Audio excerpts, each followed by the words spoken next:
We are just 40 days away from Election Day, and Iowa House Democrats are sharing their legislative priorities for 2025 with hopes of swaying voters. Our Dana Searles has those priorities and how Republicans are responding. Dana.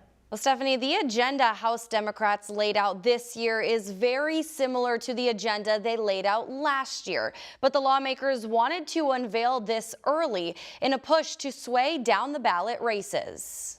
Iowa House Democrats are working to push voters to the polls as they look to shift the Republican trifecta at the state house. On Thursday, House Democrats announced their priorities for 2025.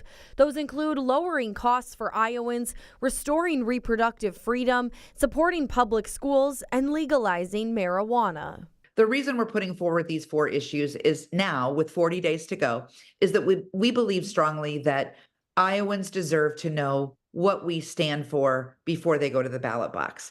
House Republicans responded saying, quote, "Seeing the massive election success our agenda has had is not surprising to see Democrats taking some cues out of our book." House Democrats are vowing to put forward a constitutional amendment to protect reproductive rights and also defend public education at every opportunity and defund school vouchers. House Republicans responded by calling out House Democrats' voting record, specifically on public school teacher pay raises. But ultimately, Democrats say these priorities stem from frustrations Iowans express around certain laws, something Converse believes will impact the election and change Republican perspective. They're going to have a different attitude when they come to the legislature in January about the importance of listening to voters, because they will have just seen some of their colleagues lose their elections because they didn't.